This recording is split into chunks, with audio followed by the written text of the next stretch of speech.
Right, the fourth explanation for suffering, and in particular suffering of the innocent, is that we don't know because it's just impossible to understand. The infinite mind of God just cannot be comprehended by the finite mind of man.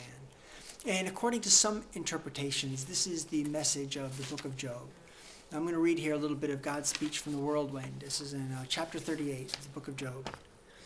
Then the Lord answered Job from the whirlwind, "Where were you when I laid the foundations of the earth? Tell me, if you know so much. Who decreed the boundaries of the seas when they gushed from the depths? Have you ever once commanded the morning to appear and caused the dawn to rise in the east? Has the location of the gates of death been revealed to you? Do you realize the extent of the earth? Tell me about it, if you know. Where does the light come from? How did it get there? Tell me about the darkness. Where does it come from? Can you find its boundaries or go to its source? Can you hold back the stars? Do you know the laws of the universe and how the heavens influence the earth?" Now, one theist that I spoke with admitted that although explaining the suffering of the innocent was beyond her, she admitted she just couldn't understand. She said she nonetheless found comfort with the belief that suffering in this life will somehow make sense in the next life. That we're being prepared for a glory beyond all measure. And that's a quote from 2 Corinthians chapter 4, verses 16 through 18, which I'll read now. "So we do not lose heart, even though our outer nature is wasting away. Our inner nature is being renewed day by day. For this slight momentary affliction is preparing us for an eternal weight of glory beyond all measure. Because we look not at what can be seen, but at what cannot be seen. For what can be seen is temporary, but what cannot be seen is eternal." Now, my comment on this "we're too finite to understand" argument is that it's very convenient in the sense that it doesn't have to explain anything. Theists can admit they simply don't understand how suffering of the innocent can be reconciled with an all-powerful and all-good God, yet they can still accept this explanation.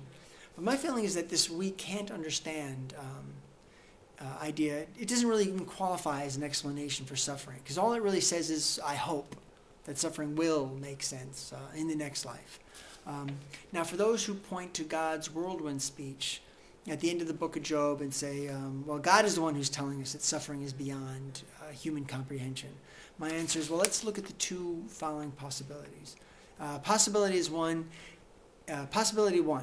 even though an almighty being allegedly created this whole universe and allegedly then wrote us this nearly 2,000-page book to fill us in on some of the details, this almighty creator omitted a coherent explanation for why suffering was part of his divine plan. Because despite our intense interest, we just wouldn't understand. That's one possibility.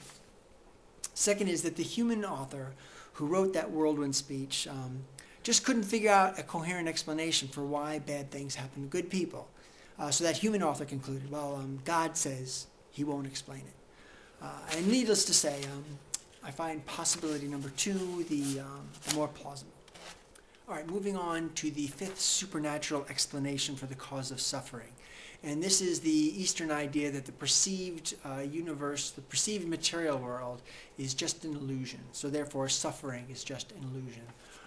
Now, my own crudely brief summary of this is the idea that we're all at one with divinity. We're all like small drops of water in this mighty ocean. And if we could just free ourselves of this delusion of individual existence, that's through meditation and prayer and proper living and things like that, then we would, our suffering would cease. Now, I admit I'm not well qualified to speak about Eastern religions, especially given that my own delusion of individual existence is firmly in place. But I'm going to comment anyway, because I can't help the feeling that this explanation tries to make sense out of human suffering only. I mean, can this idea of the delusion of individual existence, can this make sense of the terror and agony an antelope must feel as it's being eaten alive by a cheetah? Can this delusion of individuality explain the pain and suffering from an injured cheetah who can no longer catch prey and is slowly starving to death? Or I guess you could say because the entire perceived world is just an illusion anyway. Maybe animals in the wild are not suffering. Maybe it's just our own lack of enlightenment that leads us to think they are. Or there's the possibility that I see it as most likely, that this explanation is just yet another example of human guesswork, one that relies on a theoretical solution that's, well, maybe it's impossible to disprove, but I see no compelling reason to believe it either, at least not for my own deluded self.